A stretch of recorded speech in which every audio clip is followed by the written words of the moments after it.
बिस्मिल्लाहिर्रहमानिर्रहीम। अस्सलाम वालेकुम स्टूडेंट्स, मैं हूं तहमीना वकील और आज हम फर्स्ट ईयर केमिस्ट्री का 10th लेक्चर स्टार्ट कर रहे हैं which is from the 4th chapter of your book liquids and solids. इसमें लास्ट टाइम हमने टाइप्स ऑफ इंटरमोलेकुलर फोर्सेस स्टार्ट की थी, जिसमें 4 कैटेगरीज डिस्कस की थी, that is dipole forces, dipole induced dipole forces, ion dipole forces and instantaneous dipole induced dipole forces. Next एक category रह गई थी जिसको आज हम टोटल डिटेल में डिस्कस करेंगे, which is about the hydrogen bonding. या हाइड्रोजन बॉन्डिंग क्या होती है और किस तरह से ये डिफरेंट एरियाज़ ऑफ लाइफ में इफ़ेक्ट करती है। तो सबसे पहले तो हमने देखना है कि हाइड्रोजन बॉन्डिंग क्या है। Hydrogen bonding is a special type of dipole dipole attraction.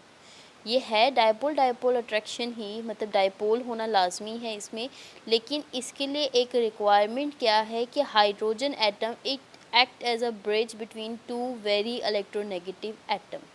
So it is the strongest of the weak intermolecular forces.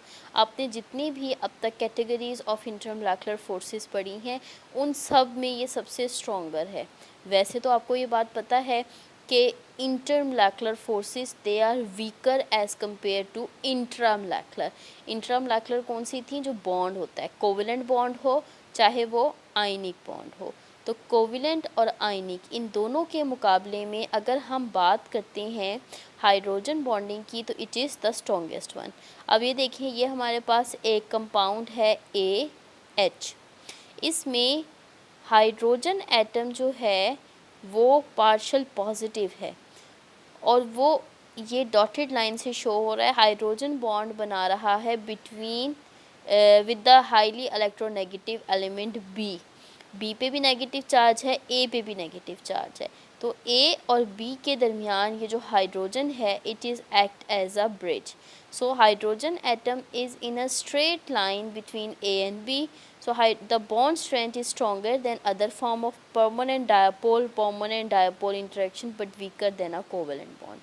तो अगर हम इनकी स्ट्रेंथ की बात करें तो सबसे जो स्ट्रॉन्ग बॉन्ड बनेगा वो बनेगा कोवेलेंट बॉन्ड, और सबसे जो वीक बनेगा वो बनेगा डायपोल डायपोल बॉन्ड।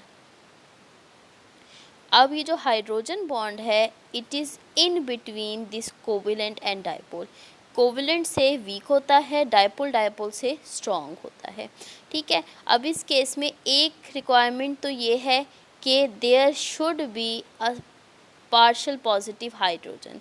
दूसरी क्या है रिक्वायरमेंट कि ये जो पार्शल नेगेटिव ए है या पार्शल नेगेटिव बी है, ये 3 एलिमेंट हो सकते हैं, या तो फ्लोरीन या ऑक्सीजन या नाइट्रोजन।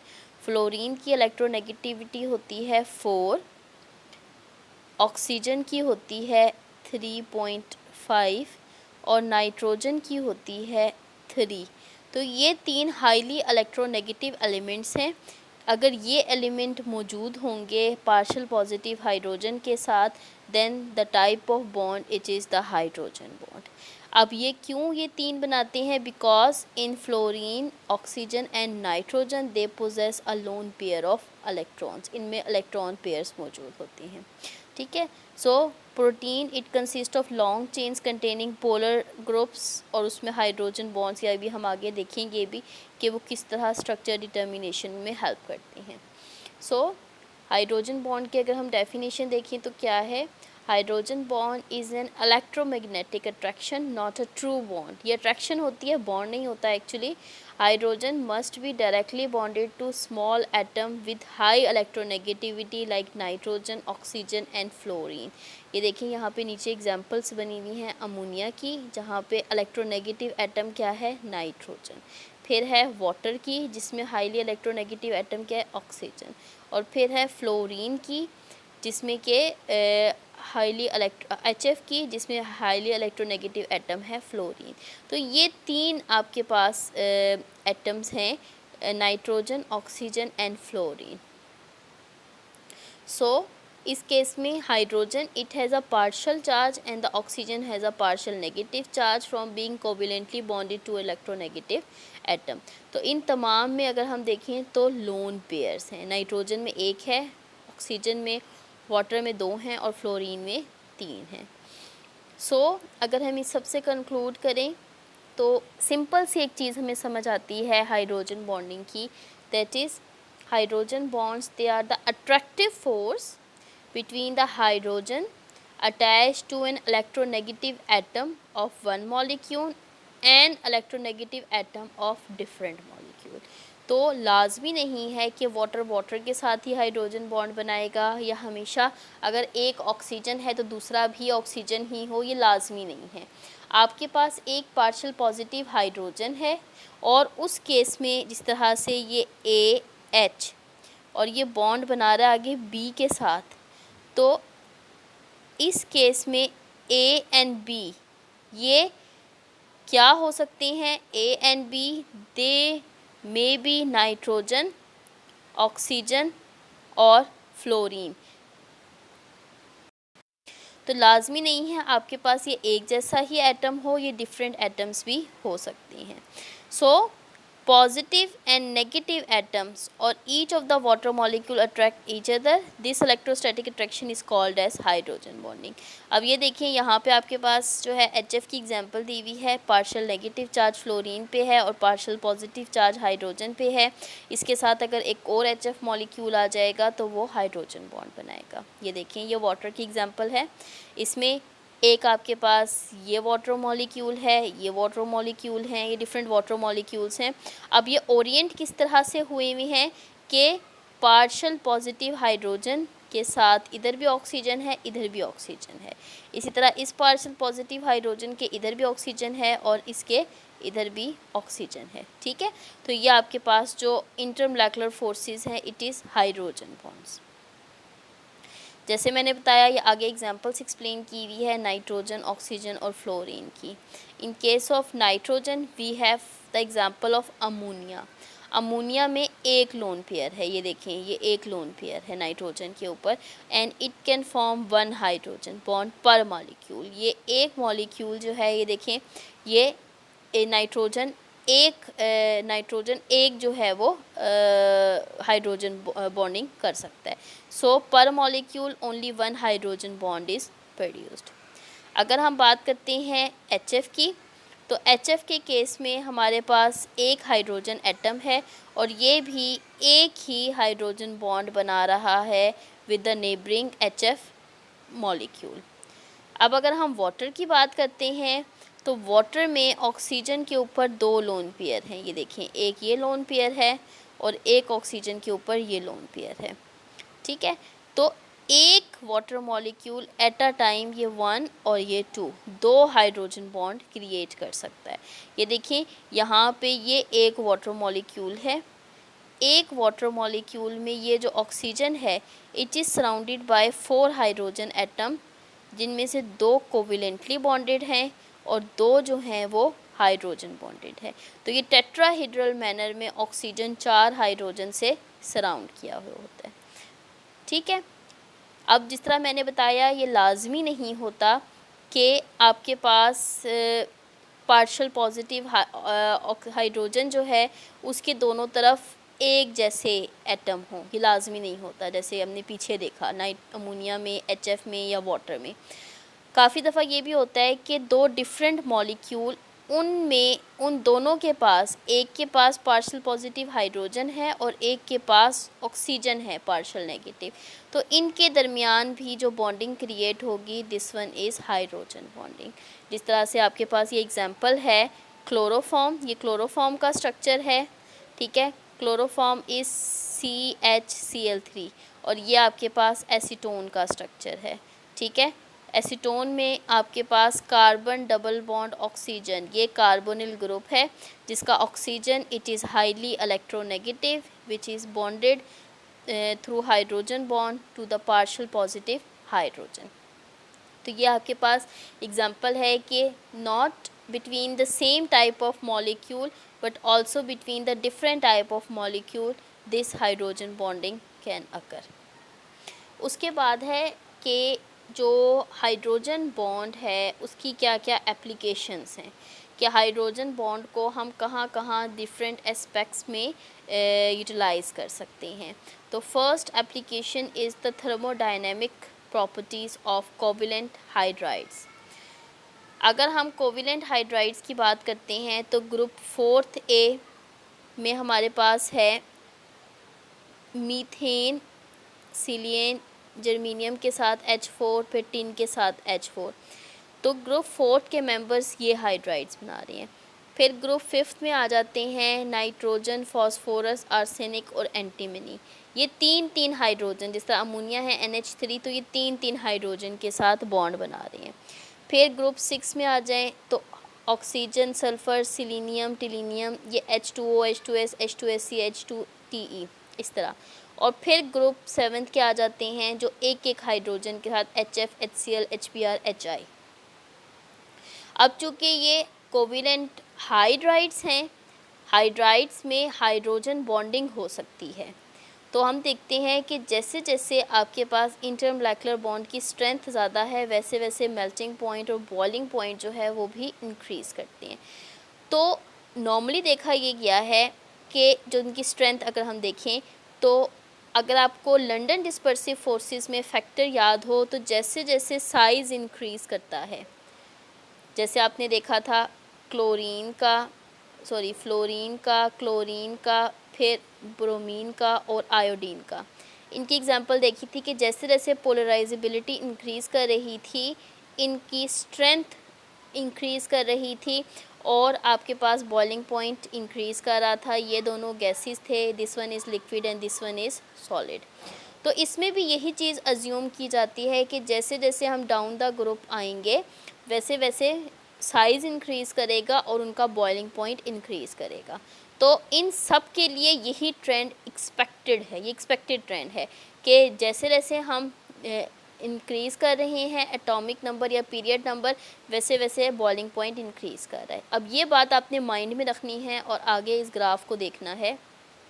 देखें, ये ट्रेंड सेम है या ट्रू है फॉर ग्रुप 4A एलिमेंट्स।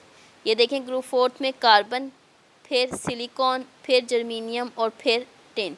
तो जैसे जैसे मोलेकुलर मास या साइज़ इंक्रीज़ कर रहा है वैसे वैसे इनका बॉइलिंग पॉइंट इंक्रीज़ कर रहा है। ठीक है, उसके बाद nitrogen, phosphorus, arsenic and antimony. अब फॉस्फोरस, आर्सेनिक, एंटीमनी के लिए तो सेम है, बट जो फर्स्ट मेंबर है नाइट्रोजन, उसका बॉइलिंग पॉइंट बहुत ज़्यादा है। सिमिलरली आपके पास HCl, HBr, HI का सेम है, बट फर्स्ट मेंबर HF का बहुत ज़्यादा है। फिर H2S, H2SC, H2TE इनका भी सेम है, बट फर्स्ट मेंबर वाटर का बहुत हाई है। तो यहाँ पे आपके पास इनॉर्मलस बिहेवियर आ रहा है इन तीन कंपाउंड का।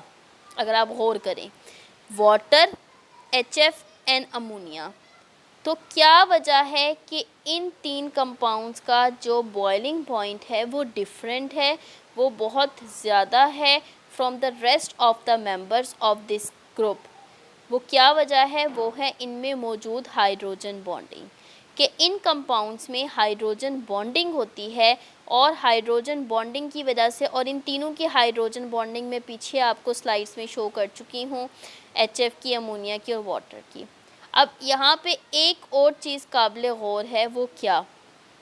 देखें, HF का वाटर से ज़्यादा होना चाहिए था, क्योंकि HF का इलेक्ट्रोनेगेटिविटी डिफरेंस ज़्यादा है। फ्लोरीन की इलेक्ट्रोनेगेटिविटी है 4, जबकि अगर हम ऑक्सीजन की देखें तो इसकी है 3.5।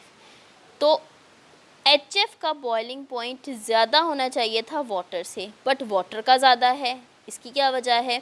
इसकी वजह ये देखें, पीछे अगर आप डायग्राम देखें तो वाटर के केस में देयर आर 2 हाइड्रोजन बॉन्ड्स पर मॉलिक्यूल। ठीक है, ऑन एवरेज जो वाटर मॉलिक्यूल है वो 2 हाइड्रोजन बॉन्ड बनाता है, जबकि इसके मुकाबले में जो HF है वो 1 हाइड्रोजन बॉन्ड बनाता है। तो ये वजह है कि वाटर का बॉइलिंग पॉइंट ज़्यादा होता है, because it form 2 hydrogen bond per molecule as compare to HF which form 1 hydrogen bond per molecule. ठीक है, तो ये आपके पास थे थर्मोडायनेमिक बिहेवियर या thermodynamics stability properties of covalent hydrides. ये मैंने आपको कॉन्सेप्ट दे दिया है, आप अच्छी तरह बुक से रीड कर लें। कोई बात ना समझ आए देन यू कैन आस्क मी।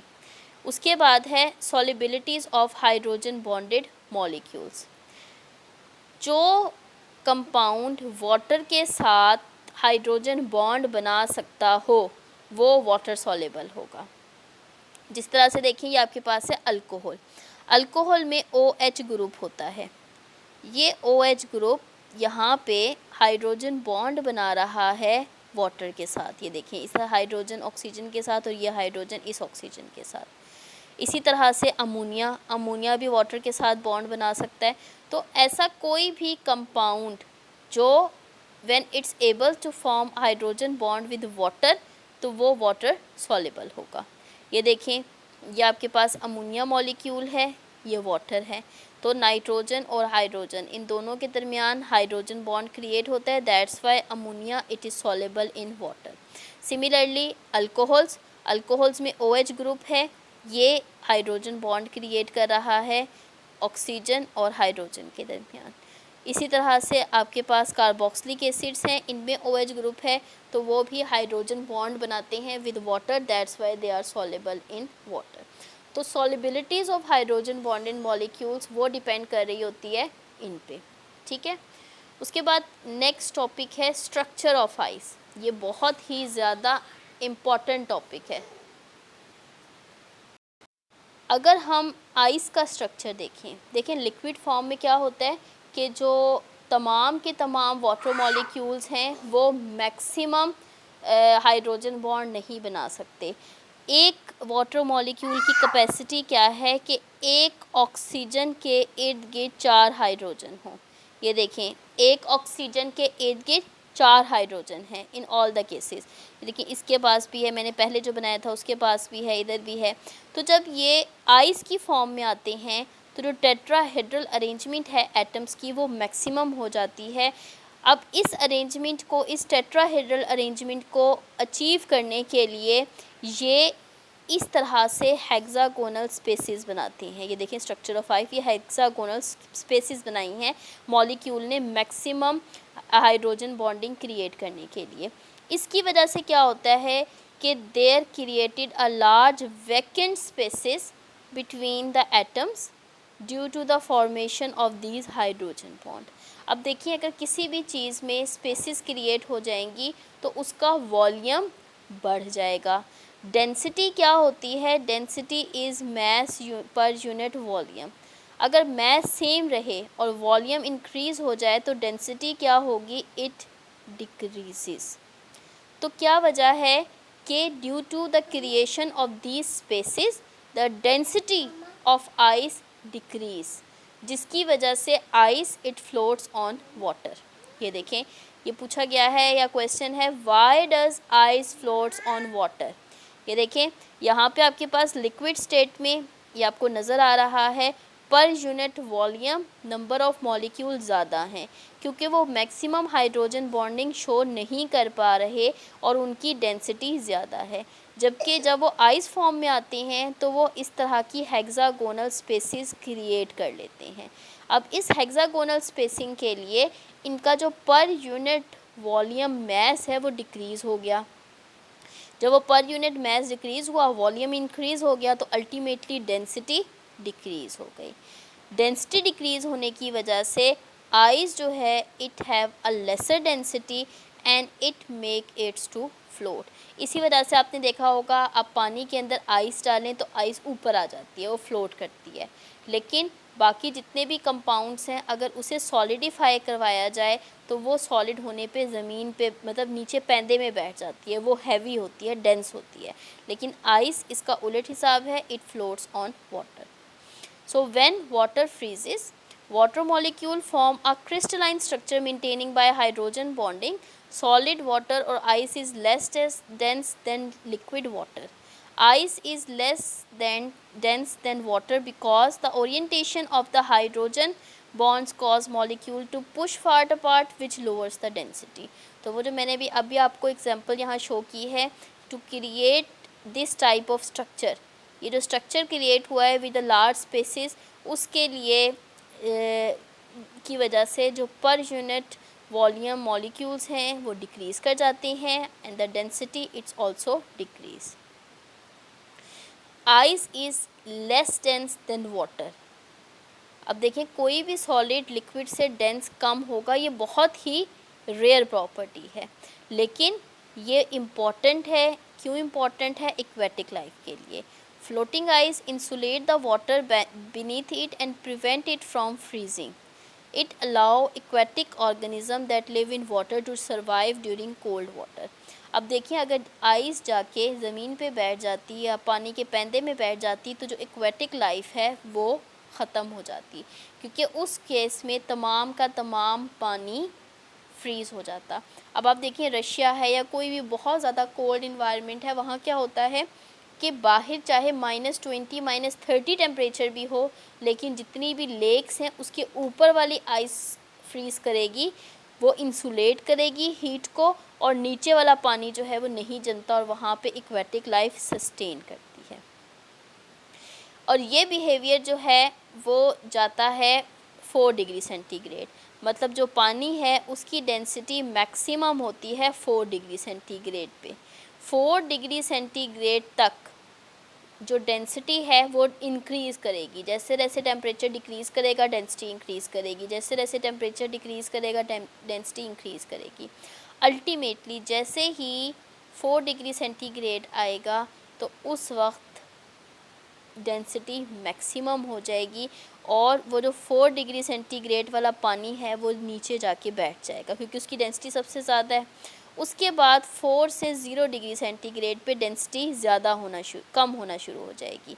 ठीक है, यहाँ पे लेयर बनेगी 3 डिग्री सेंटीग्रेड की, 2 डिग्री सेंटीग्रेड की, 1 डिग्री सेंटीग्रेड की, अल्टीमेटली ऊपर आइस जम जाएगी 0 डिग्री सेंटीग्रेड पे। ठीक है, अब उस 0 डिग्री सेंटीग्रेड की जो आइस है वो फर्दर हीट या कोल्डनेस को अंदर जाने से प्रिवेंट करती है, जिसकी वजह से जो नीचे वाला ये पानी है ये लिक्विड फॉर्म में ही रहता है, जो कि प्रिवेंट करता है लेक को from totally freezing, so the aquatic organism can live.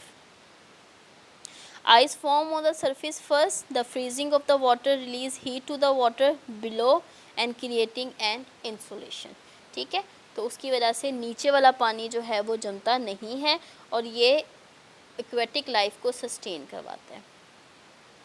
So the density of water कम होने का, डेंसिटी ऑफ आइस कम होने का क्या फ़ायदा है? It prevent water from freezing from the bottom up. Ice form on the surface first, and the freezing of the water release heat to the water below, creating insulation, so fish and other can survive in cold climate under ice. तो क्या है कि ऊपर वाली जगह, जो अगर ये लेक है, इस लेक के ऊपर अगर आइस जम जाएगी, तो वो नीचे जो पानी है वो 432 डिग्री सेंटीग्रेड पे रहेगा, और ये आराम से एक्वेटिक लाइफ के सस्टेन होने के लिए काफ़ी है। ठीक है, तो ये आपके पास था स्ट्रक्चर ऑफ आइस। नेक्स्ट है cleansing action of soaps and detergents. ये this is the next application of hydrogen bonded molecules. अब इसमें क्या है, cleansing with water along has a little effect when stains consist of non-polar substances such as grease and sweat. The structure of soap allow fats and oil to break away from the fabric and disperse in water. During cleansing, the hydrophobic tail dissolve in droplet of oil or grease, while the hydrophilic head phase out into the surrounding water, resulting in ball like structure. अब ये देखिए, ये आपके पास जो है इस तरह का स्ट्रक्चर एक आपको नज़र आ रहा है। ये स्ट्रक्चर है सोप का। इसमें ये हेड है जो क्या है, हाइड्रोफिलिक। ठीक है, हाइड्रोफिलिक मतलब वाटर लविंग। ये पोलर होता है, पोलर होता है मतलब इसमें कोई आयनिक बॉन्ड्स होते हैं। और ये जो चेन है, जो पीछे टेल है, वो ऑर्गेनिक कंपाउंड की बनी है, एंड इट इज़ हाइड्रोफिलिक। ये पानी में डिज़ोल्व नहीं होती ये, लेकिन ये जो आपके स्टेन होते हैं ग्रीस के या स्वेट वगैरह के, जो कि खाली पानी से रिमूव नहीं होते, ये उसमें डिज़ोल्व हो जाता है। तो सोप मॉलिक्यूल देखिए क्या करते हैं, ये इस तरह से ओरिएंट होते हैं। ये जो आपको शो किया हुआ है ये डर्ट पार्टिकल है, इसके अंदर टेल चली जाएगी और पोलर हेड जो है वो वाटर की तरफ रह जाएगा, और वो वाटर के साथ हाइड्रोजन बॉन्ड बनाएगा। ये देखें इस तरह से। अब इस तरह से जब होगा तो वो पानी में भी डिज़ोल्व हो गया सोप, और सोप के अंदर डर्ट डिज़ोल्व हो गया। तो अल्टीमेटली जो है वो सोप मॉलिक्यूल है, ये वाटर है, ये ऑयल ग्रीस है, अल्टीमेटली जो है वो डस्ट वगैरह या जो ग्रीसेस वगैरह हैं वो रिमूव हो जाती हैं। तो ये क्लिनजिंग एक्शन है सोप का। ये देखें यहाँ पे आपको ज़्यादा अच्छी तरीके से क्लियर होगा। ये आपके पास जो टेल है, ये टेल क्या है, कार्बन चेन है which is hydrocarbon part and it is non polar. ये देखें C11H35, ये आपके पास C11H35 is the non polar part. जबकि ये जो पार्ट है C double bond O negative sodium, ये नेगेटिवली चार्ज है और उस पर सोडियम है, ये पोलर हेड है जो उस पूरे के पूरे सर्कल के ऊपर मौजूद है। अब ये देखें ये ग्रीस है, ग्रीस डिज़ोल्व हो जाएगा इस नॉन पोलर एंड में, जबकि पानी आके डिज़ोल्व हो जाएगा इस सोप वाले एंड में। तो इस तरह से अल्टीमेटली पोलर और नॉन पोलर हेड जो है वो थ्रू हाइड्रोजन बॉन्ड इस तरह से क्लिनजिंग एक्शन करते हैं। ठीक है, तो ये एक एप्लीकेशन थी हाइड्रोजन बॉन्डिंग की। उसके बाद नेक्स्ट है hydrogen bonding in living molecules.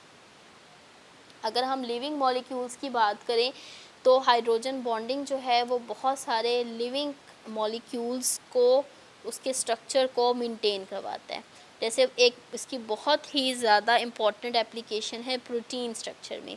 ये देखिए प्रोटीन के डिफरेंट टाइप के स्ट्रक्चर्स होते हैं। Protein might have primary structure, secondary structure, tertiary structure and quaternary structure. Primary structure में स्ट्रेट चेन है।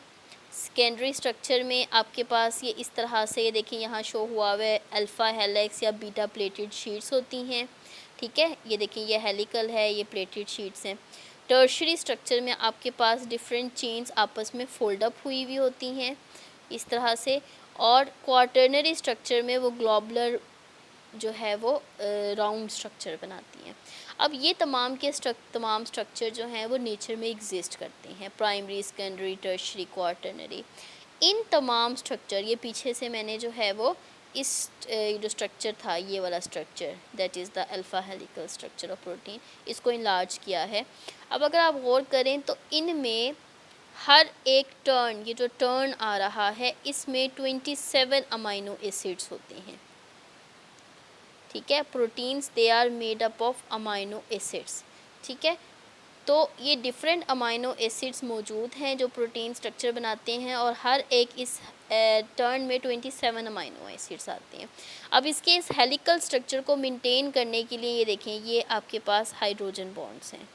ये तमाम के तमाम क्या हैं, ये हाइड्रोजन बॉन्ड्स हैं जो कि इस स्ट्रक्चर को मेंटेन कर रहे हैं। ठीक है, ये देखें ये बीटा प्लेटेड शीट्स हैं, ये बीटा प्लेटेड शीट्स को इलाज किया गया है। यहाँ पे आपके पास अल्फ़ा हेलिकल स्ट्रक्चर है, ये बीटा प्लेटेड शीट्स हैं। अब इनमें देखिए ये शीट यूँ हुई हुई है, ये देखें ये यूँ फोल्डेड फॉर्म में है। इसी तरह से दूसरी शीट है यूँ फोल्डेड फॉर्म में। अब इसको इस फॉर्म में रखने के लिए क्या चीज़ ज़रूरी है कि कोई ऐसा बॉन्ड हो जो इसको इस शेप में फ़िक्स रखे। तो ये आपको नज़र आ रहा होगा, ये पार्शियल पॉजिटिव हाइड्रोजन है, ये पार्शियल नेगेटिव ऑक्सीजन है। ये इधर हाइड्रोजन बॉन्ड बन गया, इधर हाइड्रोजन बॉन्ड, इधर हाइड्रोजन बॉन्ड, ये हाइड्रोजन बॉन्ड्स हैं। तो ये तमाम के तमाम हाइड्रोजन बॉन्ड्स एक ख़ास डिस्टेंस पे इन प्लेट्स को मेंटेन रखते हैं to maintain the secondary structure of protein. इसी तरह से ये अल्फ़ा हेलिकल स्ट्रक्चर है। अल्फ़ा हेलिकल स्ट्रक्चर में ये देखें, ये डबल बॉन्ड, ये हाइड्रोजन बॉन्ड, ये हाइड्रोजन बॉन्ड, ये हाइड्रोजन बॉन्ड। तो इनमें ऐसे ग्रुप्स मौजूद हैं। कौन से ग्रुप मौजूद हैं इनमें, ये देखें आपके पास कार्बन, डबल बॉन्ड, ऑक्सीजन और नाइट्रोजन H, ये ग्रुप्स मौजूद हैं। इसमें नाइट्रोजन भी है, हाइड्रोजन भी है, ऑक्सीजन भी है। तो ये ग्रुप ऐसा है पेप्टाइड लिंकेज में इन प्रोटीन्स जो कि हाइड्रोजन बॉन्डिंग को मेंटेन रखता है बिटवीन दीज टू चेन्स। ये देखें यहाँ पे बहुत अच्छे तरीके से इसे एक्सप्लेन किया गया है। यहाँ पे आपके पास एक जो अमाइनो एसिड है वो कहाँ पे है, इस तरह से ये एक अमाइनो एसिड है, फिर आगे ये NH तक ये दूसरा अमाइनो एसिड है, फिर आगे तीसरा आ जाएगा। अब इनमें क्या है, यहाँ से पार्शियल पॉजिटिव हाइड्रोजन और कार्बोनिल का पार्शियल नेगेटिव ऑक्सीजन, फिर इधर से पार्शियल नेगेटिव ऑक्सीजन और यहाँ से पार्शियल पॉजिटिव हाइड्रोजन। इनमें हाइड्रोजन बॉन्डिंग होती है और ये ग्रुप्स इस तरह से मेंटेन होते हैं to adopt the secondary structure of alpha helical और बीटा प्लेटेड।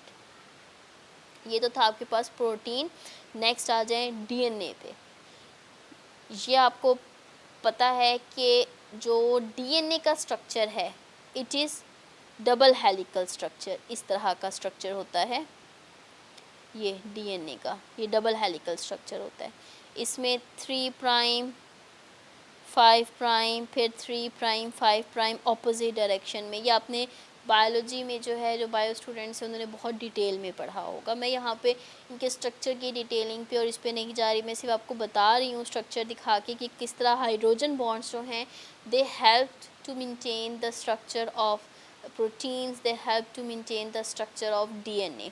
अब देखें ये आपके पास जो है वो डबल हेलिकल स्ट्रक्चर है। ये इसका 3 प्राइम एंड है हाइड्रोक्सिल ग्रुप के साथ और 5 प्राइम एंड है फॉस्फेट ग्रुप के साथ।